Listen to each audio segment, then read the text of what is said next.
तो दोस्तों आपको इसका जो रेशियो है वो ढंग से आपको देख लेना है, नहीं तो फिर आप पूछोगे कि आपने किस तरीके का रेशियो इसका बनाया है। तो मैं दोस्तों आज का हमारा पौधा है मोगरे का पौधा। मोगरे में देखिए यहाँ पर कितने सारे फूल लग रहे हैं, कलियाँ लग रही हैं, और इसे हमें किस तरीके से तैयार करना है ताकि ये इतनी अच्छे से हैवी फ्लावरिंग देता रहे।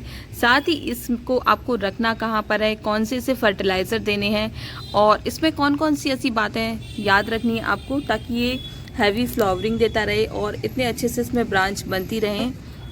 और अगर आपके पास मोगरे का प्लांट नहीं है तो आप इस टाइम पर मोगरे का प्लांट लेकर आ सकते हो, और साथ ही इसको कौन से फर्टिलाइज़र देने हैं, कैसे रखना है, ये सारी बातें मैं आज आपको बताऊंगी। तो वीडियो में बने रहिएगा दोस्तों, और साथ ही वीडियो को अभी से आप लाइक कर दीजिए, लाइक करना आप भूल जाते हो। तो चलिए दोस्तों वीडियो को शुरू करते हैं। तो सबसे पहले दोस्तों बात कर लेते हैं कि अगर आपके पास मोगरे का पौधा नहीं है तो आप मोगरे का पौधा नर्सरी से लेके आ सकते हो। इस टाइम पे नर्सरी में इसकी 2 से 3 वैरायटी आपको देखने को मिलेंगी मोगरे की।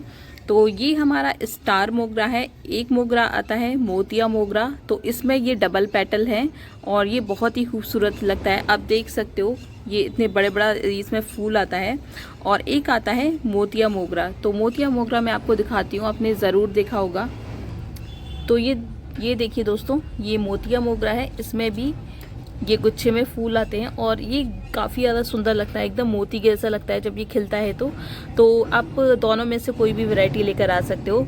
मैं आपको रिकमेंड करूँगी कि आप जब भी मोगरे का पौधा लगाएं तो कम से कम 3-4 मोगरे का पौधा लगाएं, क्योंकि अगर आपके पास ज़्यादा से ज़्यादा मोगरे के प्लांट होंगे तब आपके बालकनी में या फिर आपके गार्डन में बहुत ज़्यादा खुशबू आएगी, बहुत ज़्यादा आपका गार्डन खुशबू से महक उठेगा।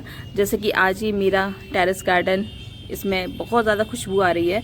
तो इसकी खुशबू बहुत ज़्यादा आती है, बहुत ही प्यारी लगती है। तो आप कोई भी मोगरा लेकर आ सकते हो, स्टार मोगरा या फिर मोतिया मोगरा, और कम से कम आप इसके 3-4 प्लांट लेकर आइए जो देखने में बहुत ही खूबसूरत लगते हैं। इसके बाद दोस्तों इसको आपको रखना कहाँ पर है ये बात कर लेते हैं। तो इसको दोस्तों आपको फुल सनलाइट में रखना है। लेकिन हाँ, अगर आपका पौधा जैसे थोड़ा सा मतलब छोटा है या फिर घना इतना नहीं है, तब आप इसे थोड़ी सी शेडी एरिया में रख दीजिए, क्योंकि जब हमारा पौधा छोटा होता है तब इसे ज़्यादा सनलाइट की ज़रूरत नहीं होती। इस टाइम गर्मी ज़्यादा हो रही है। वैसे तो अभी 2 दिन पहले यहाँ पर बारिश हुई है, तो अभी तो कोई टेंशन वाली बात नहीं है। लेकिन मई जून की जो गर्मी आएगी उसमें आप इसे थोड़ा सा शेडी एरिया में रख दीजिए, क्योंकि मोगरा हमारा बहुत जल्दी सूखता है। अगर ये घना नहीं है आपका तो बहुत जल्दी सूखेगा। देखिए यहाँ पर ये पत्तियाँ पीली पड़ गई हैं, तो इनको आप निकालते रहिए। तो दोस्तों हमने यहाँ पर इसको रखना कहाँ पर है ये हमने बात कर ली। इसके बाद दोस्तों इसके गमले और मिट्टी की बात कर लेते हैं। तो मोगरे का पौधा आप कोशिश कीजिए कि मिट्टी वाले गमले में लगाइए, क्योंकि मिट्टी वाले गमले में ज़्यादा ओवर वाटरिंग की दिक्कत नहीं होती। और प्लास्टिक का गमला जब होता है तो इसमें ओवर वाटरिंग हो जाती है, और सबसे ज़्यादा हमारे पौधे ख़राब होते हैं वो होते हैं ओवर वाटरिंग की वजह से।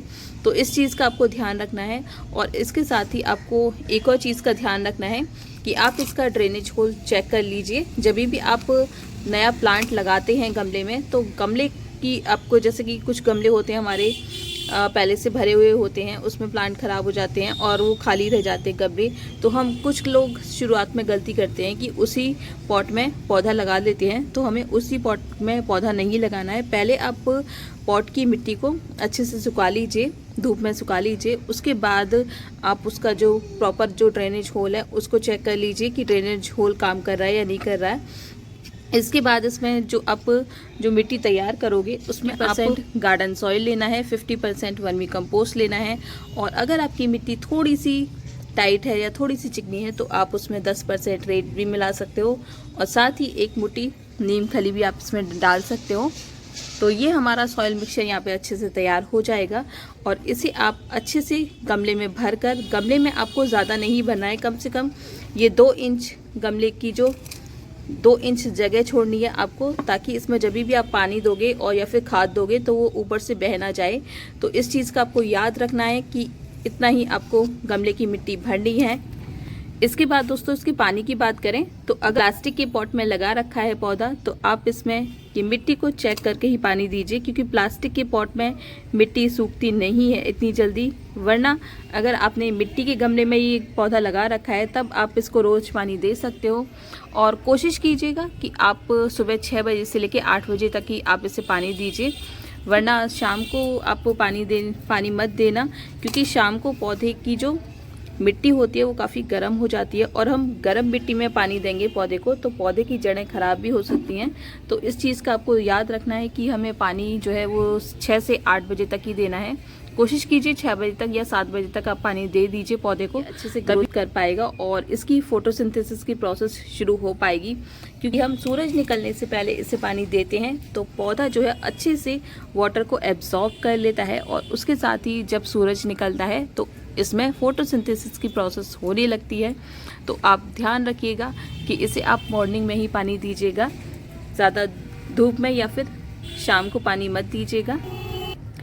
इसके बाद दोस्तों आप इसकी प्रूनिंग की बात करें तो जैसे कि ये डेड हेड बन चुके हैं तो ये डेड हेड हटाना मतलब सूखे हुए जो फूल होते हैं उनको हटाना बहुत ज़रूरी होता है, वरना ये प्लांट का न्यूट्रिशन लेते रहते हैं और हमारा ये जो प्लांट है ये अच्छे से ग्रोथ नहीं कर पाता है। तो सबसे पहले आप इनको हटाइए और जितनी भी ये जो पत्तियां जो मुड़ रही हैं ना इनको अभी आप हटा दीजिए, क्योंकि ये वायरल अटैक होता है और ये जो पीली पत्तियां हो रही हैं इनको भी आप रिमूव कर दीजिएगा। तो डेड हेड को हटाने के लिए, पत्तियों को प्रूनिंग करने के लिए हम एक काम करेंगे, यहाँ पर हमें ये कटर लेना है और तो प्रूनिंग के लिए हमें कुछ ऐसा कटर लेना है और इसे हमें अच्छे से सैनिटाइज कर लेना है।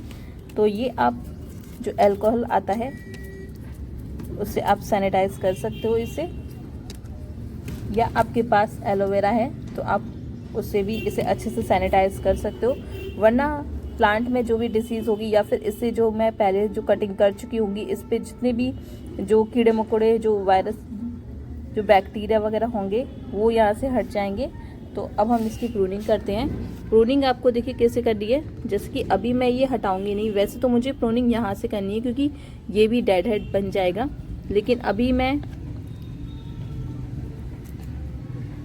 और कुछ दिन बाद में इसकी यहाँ से भी प्रूनिंग कर दूंगी ताकि यहाँ से दो ब्रांच निकलेंगी।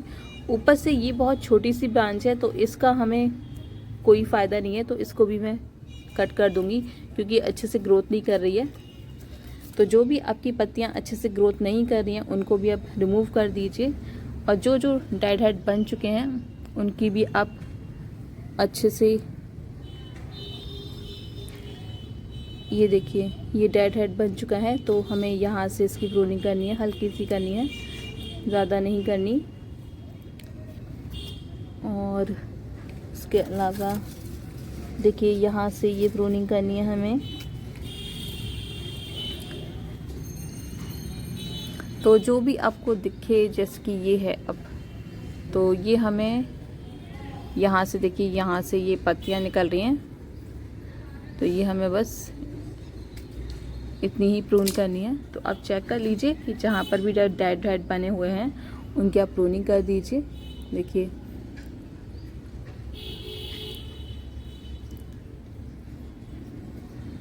तो इस तरीके से जितने भी ये डेड हेड हो जाते हैं इनको आप रिमूव कर देना है।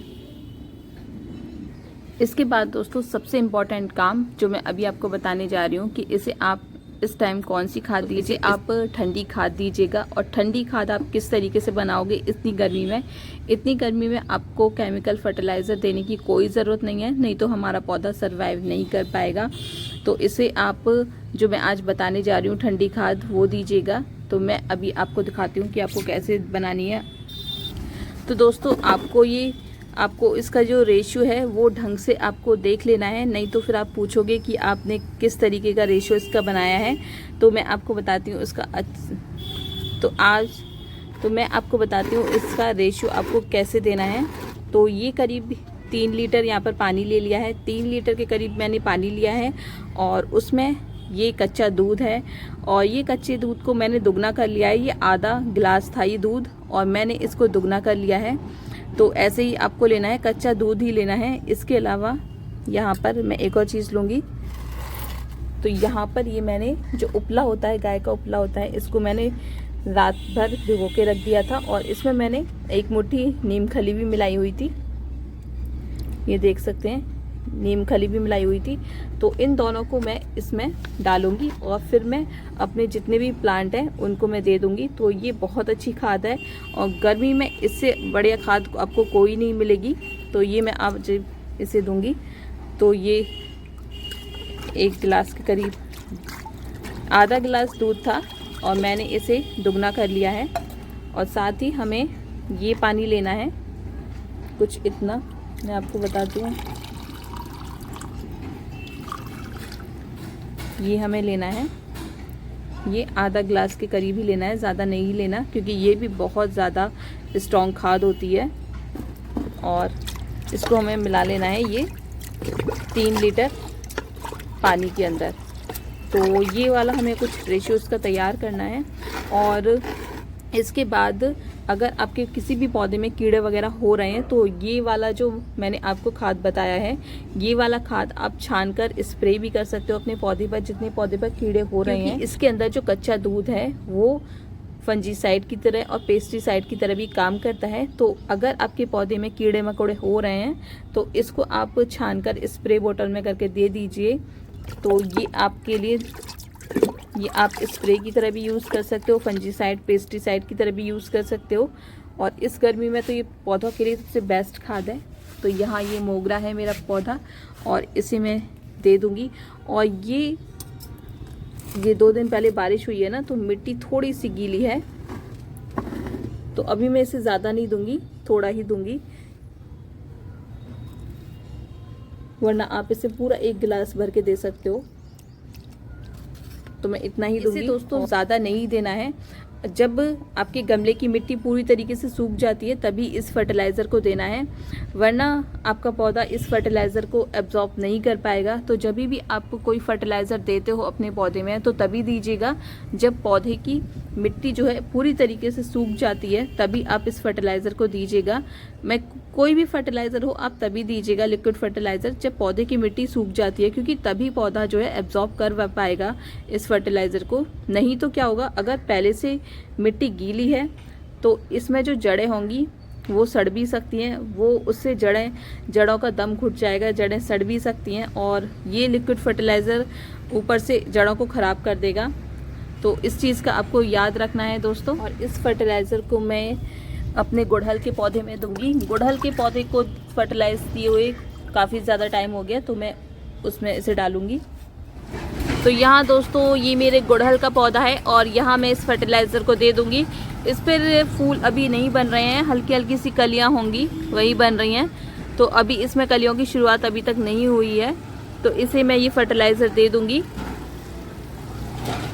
तो इतने बड़े पौधे को आप 2 से 3 गिलास दे सकते हो फर्टिलाइज़र, क्योंकि पौधा ये काफ़ी ज़्यादा घना है। आप देख सकते हो बिल्कुल बरगद की तरह घना हो गया है। ये 10 साल पुराना पौधा है मेरा। तो अगर इतना बड़ा पौधा है आपका, तब आप इसे 2 से 3 गिलास भी दे सकते हो ये फर्टिलाइज़र। तो चलिए दोस्तों, इस वीडियो में इतना ही था। बाकी आप कमेंट करके ज़रूर बताइएगा कि आपको ये मेरी जानकारी कैसी लगी। और वीडियो को आप अभी से लाइक कर दीजिए, लाइक करना भूल जाते हो। चैनल पर नई हैं तो सब्सक्राइब भी कर दीजिए, साथ में बेल आइकन दबा दीजिए ताकि जब भी मैं कोई वीडियो डालूँ उसका नोटिफिकेशन आपको जल्दी से मिल जाए और तुरंत आप मेरी वीडियो को देख लीजिए। तो चलिए दोस्तों, और हाँ, कमेंट में आप अपने सुझाव भी मुझे लिख के भेज सकते हो। तो अगर आपके पास कोई भी सुझाव है किसी पौधे को लेकर या आप कुछ भी मुझसे पूछना चाहते हो तो आप मुझे कमेंट भी कर सकते हो। तो चलिए फिर मैं नेक्स्ट वीडियो में आपसे मिलती हूँ। तब तक आप गार्डनिंग करते रहिए एंड अच्छे रहिए। एंड वीडियो देखने के लिए thank you so much. Bye.